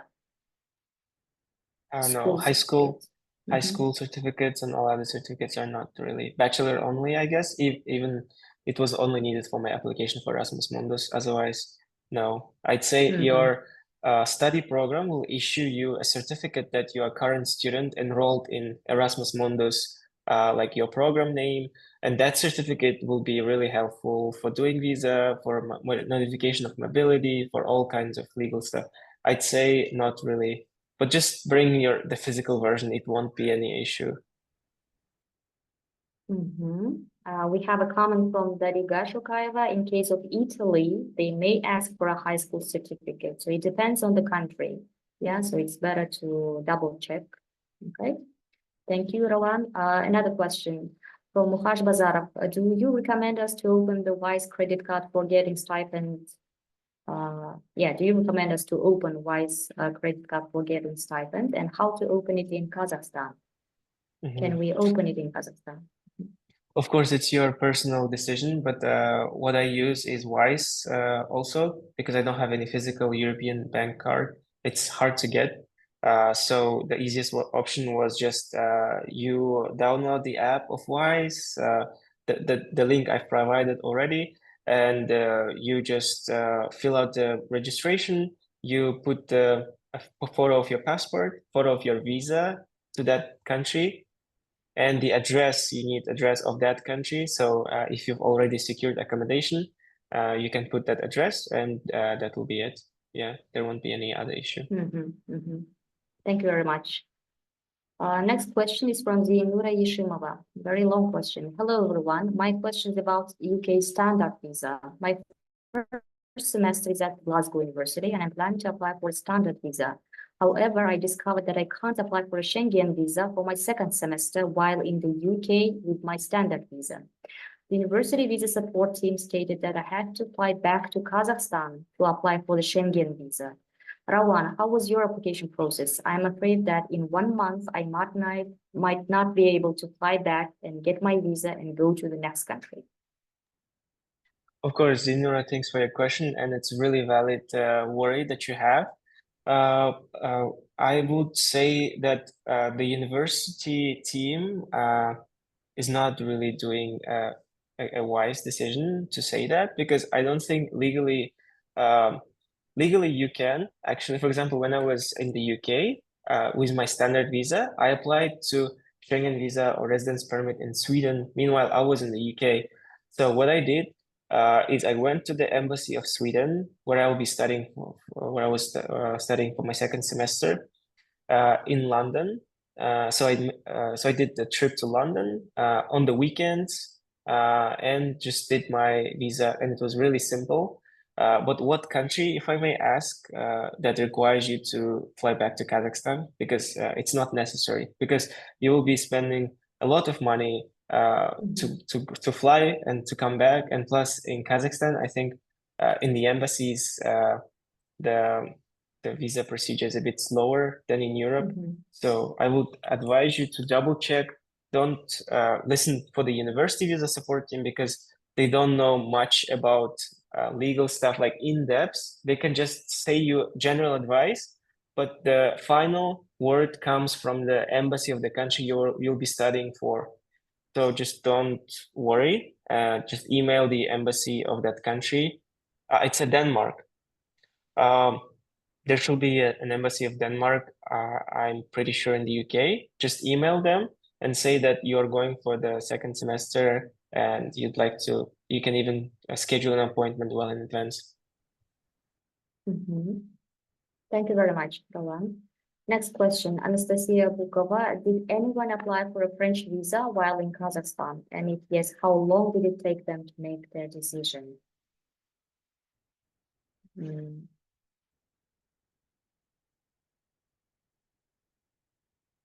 No answer yet, Anastasia, to your question, but we'll come back to your question with our answer, maybe via email, okay? And we don't have, unfortunately, anyone from the Embassy of France in our session. The next question, Dastan Nurbekova. I have an appointment for temporary residence permit in Austria only for August 13th. No other slots were available. There is also a visa application process after this. What are the changes? My departure will be delayed because of this. What are the chances that my departure will be delayed because of this? Any comments? Maybe from students, from newly selected students, anyone going to Austria? To Austria, I'm not pretty sure how long it takes. I think it really students were been asking 3 times, I think already, that how long it's gonna take. There is no certain standard. It depends on the personal case. So you have valid documents and you have all the necessary documents. It should take I don't know, maximum 2 weeks, I think. Just approximately, I'm saying based on my experience. If there's any other spot, I think what you can do the best, just trust the process. And I think it should be enough time, August 13th, because it's the middle of August and the studies are gonna start in September, in the first or second week of September. So I think you have pretty enough time, but just make sure that all your documents are prepared. Reach out to the already enrolled students or alumni of that program and ask for their visa procedure. Maybe there is someone who applied from Kazakhstan.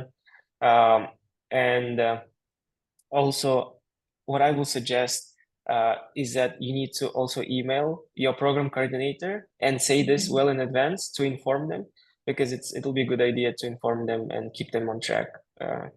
If it will be delayed, there's no problem, because in my program there was students who came and joined, I don't know, second week or third week since the beginning of the studies, and it was pretty fine. But try to make sure, of course, to join on time and just inform your program coordinators. Thank you, Roland. Dastan, if you see the chat box, there is an answer also from Ayjan. Students applying to Austria can contact me. I have gone through the residence permit obtaining process recently, so feel free to contact Ayjan second time. Okay. Another question from Asil Saksevik. Are the hard copies of documents like diploma and birth certificate a must, or the copies will be all right as well? Do they need to be translated into English and notarized? Hard copies or e-copies will be all right as well? Just in my personal opinion, I think I said that it's always good to have your physical documents like diploma and birth certificate, because it's personal document and you should have it with yourself just in case. But in my experience in the UK and in Sweden, there wasn't any need. They haven't asked any of that, but they might ask in Italy or other countries where they're more the bureaucracy level is a bit more higher.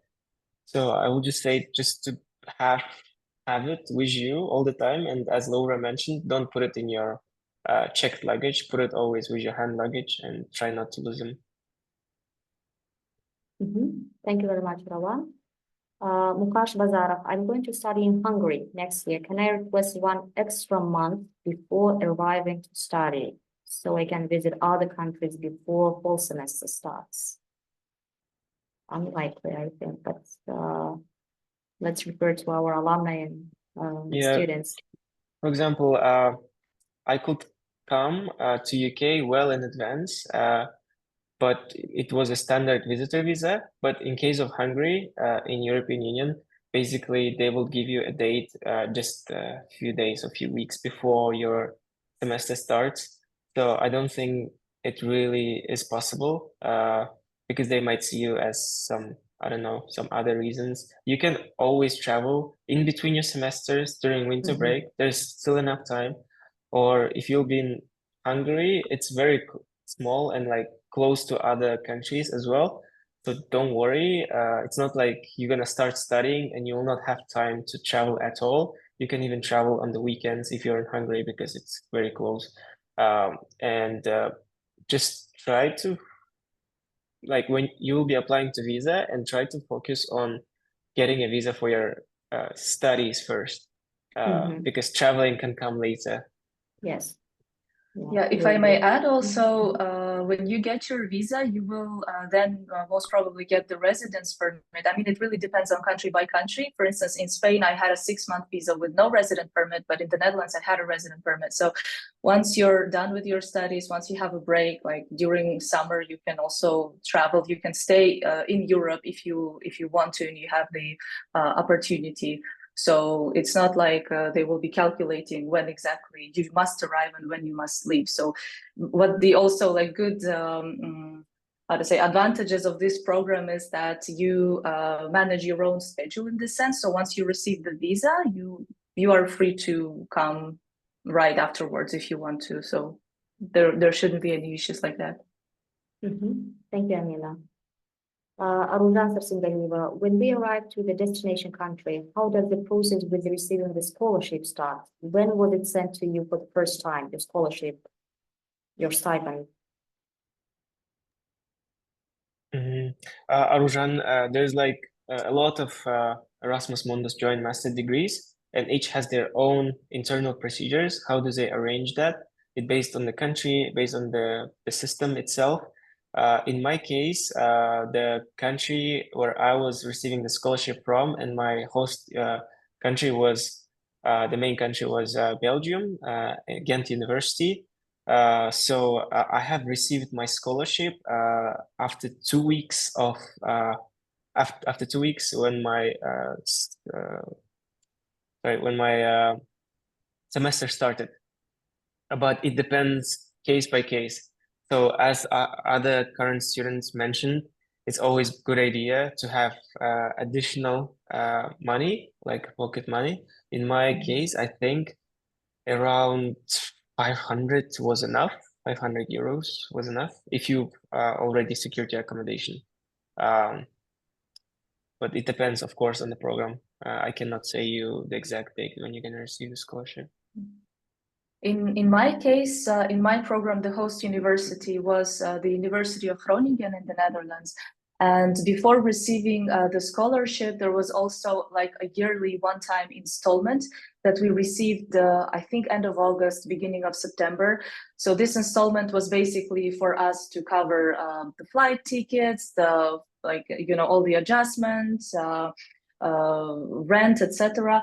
And I think the scholarship, well, since our program started in October, but the general schedule was that it's from September 2015 to September 2017. So we received this first scholarship in September already. So even before my studies started. So it really depends on, on the program. And I think a few weeks before, at least it was like this for us, they send you a letter with the entire schedule. So you also shouldn't worry about that. They usually inform you when you receive what.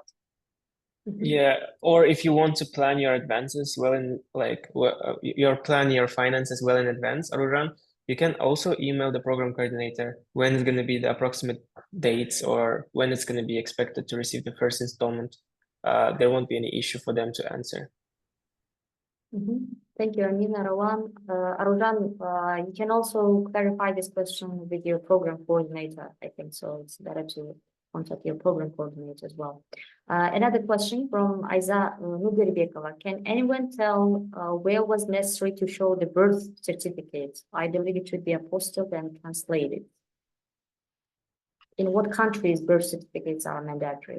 I never took my birth certificate with me, and I never showed it anywhere. So only my passport I was have, enough.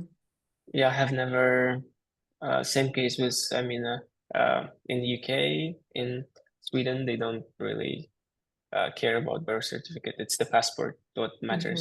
Even your ID, udостоверение is not valid. Aiza, I think one of our students in the video clip mentioned, yeah, the birth certificate. So you might want to double watch the video and find out what country was mentioned when we talked about the birth certificate. Okay, and two more questions from Sabina. I wonder to know how far in advance do we need to apply for a new visa for the next semester? If the country of the first semester issues a visa for 2 years, do I need to apply to other countries again or just register there?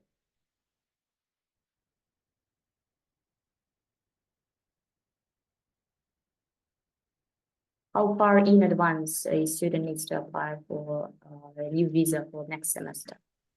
In my case, I applied in, I think, November or December.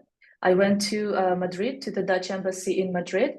And the thing is that in the Netherlands, the university handles the visa application procedure themselves. So they actually send all the necessary documents to the relevant embassy.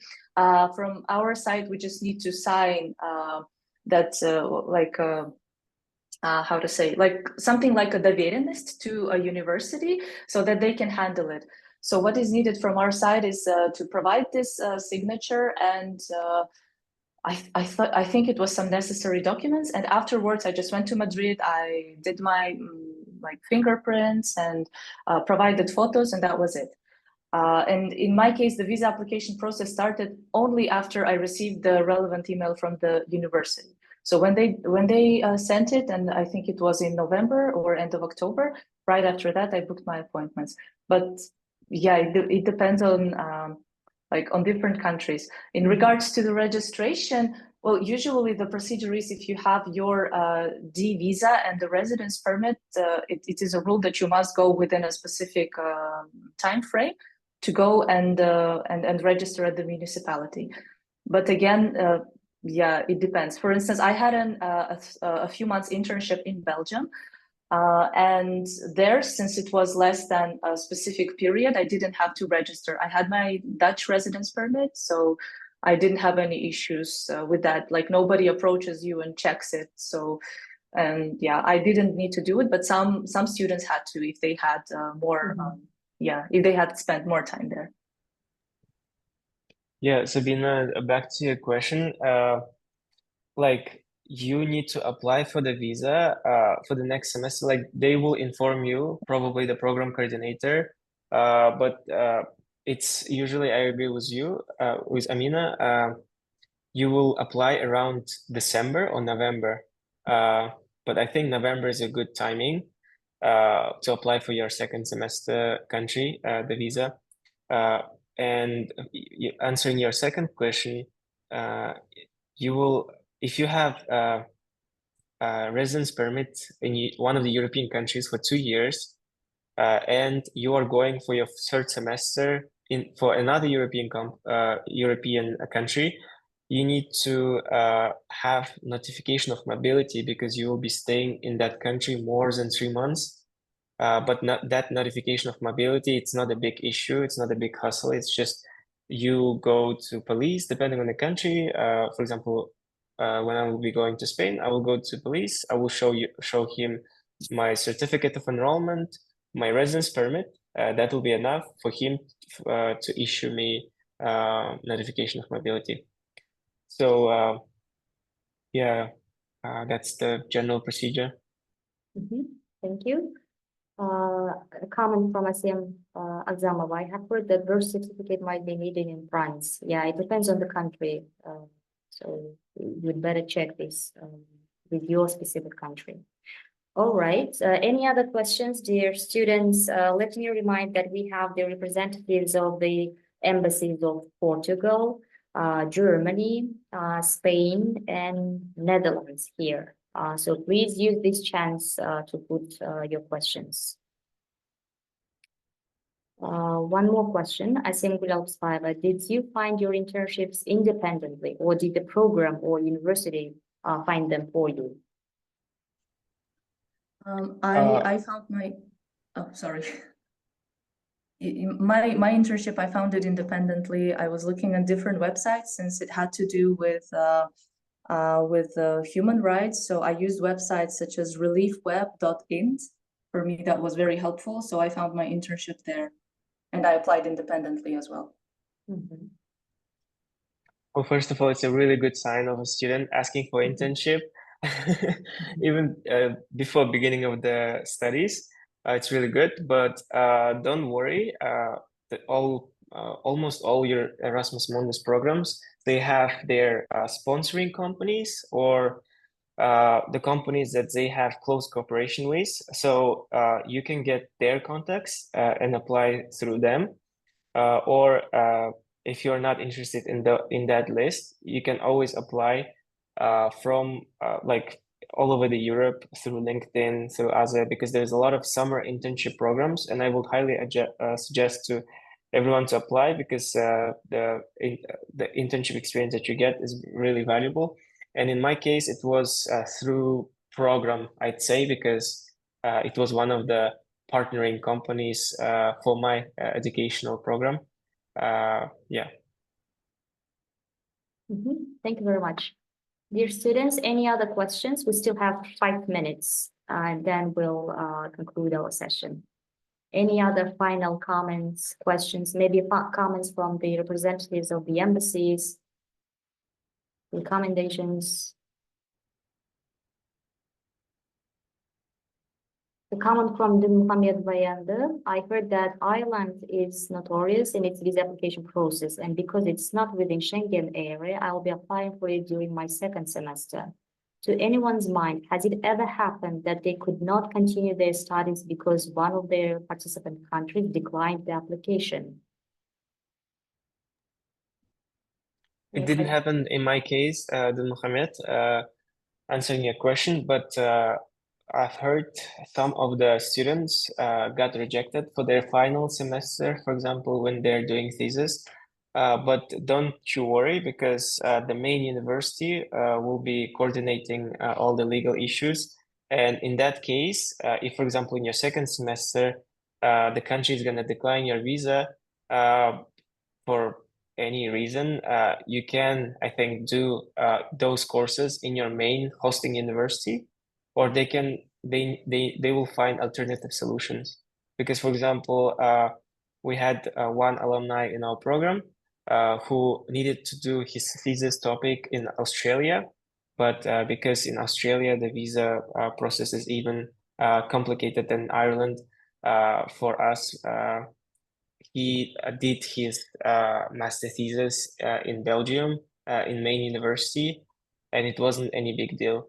So I would say to everyone, don't worry too much about legal issues. I mean, of course, like you need to worry, but like the hosting university should give you the certificate of enrollment, which will be enough as a legal document to show that you are coming to Europe as a student, not by any other purpose. So.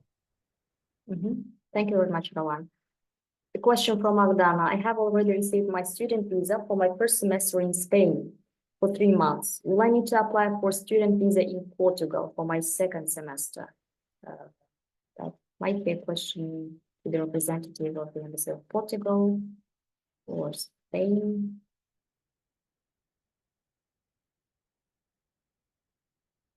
Any comments on that?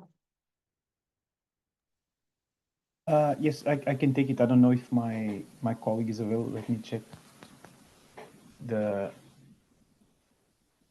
video. Okay, because the other time I didn't put the video. So regarding that question, if you are staying in Portugal for more than 3 months, you will need a D visa in principle.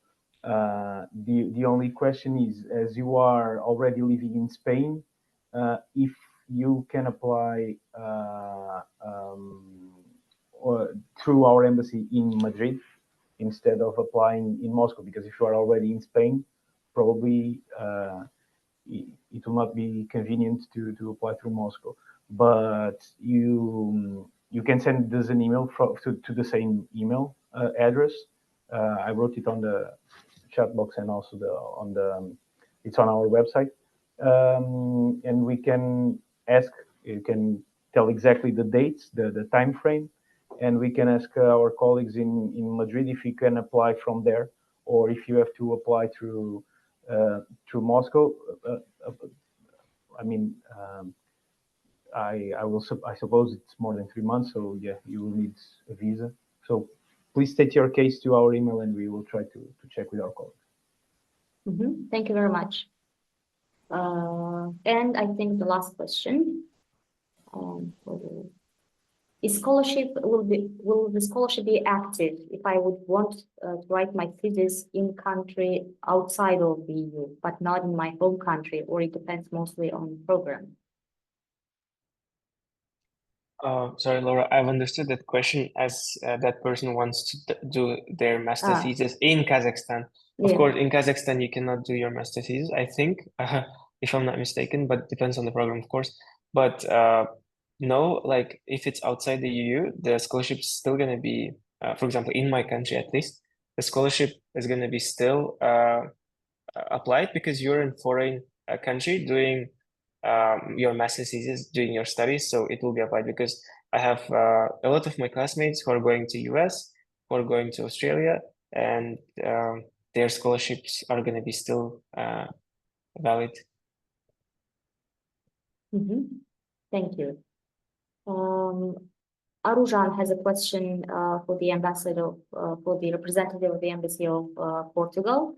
When I get my D-type visa, and in case I won't be able to get the residence permit, visa is given for only 4 months to further apply for residence permit, but many struggle to get it due to high load of applications. Can I freely apply for my next country visa, and will they give it to me in advance?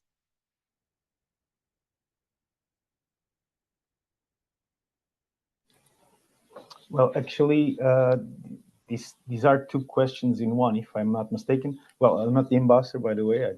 I'm the deputy and head of consular section. So these are 2 questions. So the first question about the residence permit. So in Portugal, if you get D visa, then you have to apply for a residence permit with our immigration authorities.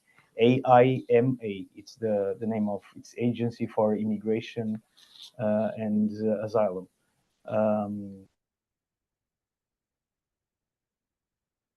So you apply to a residence permit there in Portugal directly.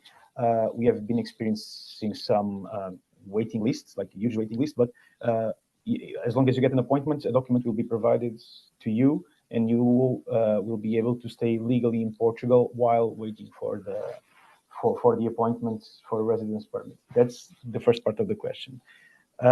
To apply for the next country, it has to be the representative of the next country to answer that, because each country has its own rules, especially regarding jurisdiction to apply for a visa. As I said to the previous case, we need to check if that person qualifies to apply for a visa in Spain, because she is living in Spain, although not for long. So you have to check with the other country if you living in Portugal would qualify to apply for a visa at their embassy or consulate in Portugal. So Thank you very much, Mr. Matos. And I guess last question from Muhash Bazarov. Once we arrive in the EU zone, is it possible to make an invitation for siblings or friends? I want to bring them for winter holidays. So Rawan, Amina, have you invited you, or did you invite your relatives? No, I haven't, but I don't think there's a really like specific need for that. They can just do like tourist visa, and it is applicable for like Kazakhstani people. And I've done myself the tourist visa, and it's really easy to get, up to 30 days, I think, for me. But they need to buy their, of course, return tickets as well to show them that they'll come back. Thank you. In my case, I have invited, and in the Netherlands, there's this procedure that you must go to a municipality and just provide some necessary documents where you can prove that like I have this much space and I can host my family for this amount of days. So it's like you provide an invitation, which is then certified by the municipality. This, of course, I think is the visa process very much because I was the direct inviting contact. But of course, as Rawan rightfully mentioned, you can also just apply for a tourist visa and book hotels, etc. Yeah, it's the usual procedure. Okay, thank you. So we don't have any other uncovered questions. So dear students, I hope you have received comprehensive and valuable information about your program, about your travel arrangements. And let me remind you that all materials, all presentations, the video clip are already available on our Google Drive, and my colleague Alina has already shared the link in the chat box. So please copy these links, copy this link to use it later. Well, in conclusion, I'd like to now extend my gratitude to His Excellency, Mr. Kęstutis Jankauskas, the European Union Ambassador to Kazakhstan, and Akmaral Monatbek from his team for their contribution in organizing this event and support. Thank you very much. Many thanks goes to the representatives of the embassies of the EU member states, Her Excellency Monica Iversen, Ambassador of Germany to Kazakhstan.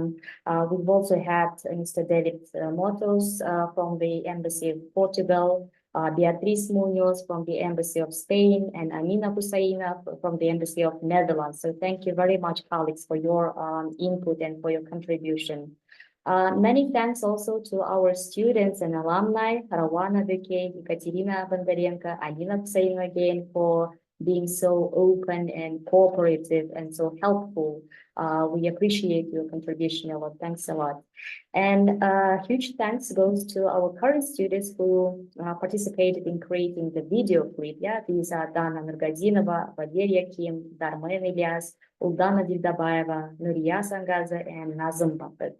And of course, dear students, dear newly selected students, thank you very much for your time, for attending today's session, and we wish you the best of luck with your programs. And of course, please stay in touch with us, with our office, and with the EU delegation in Kazakhstan as well. So on behalf of the National Erasmus Plus office in Kazakhstan, thank you all very much, and we close this session on this very positive note. So thank you very much, and goodbye to all of you. Bye-bye. Thank you. Goodbye. Thank you. Bye-bye. Bye. Thanks.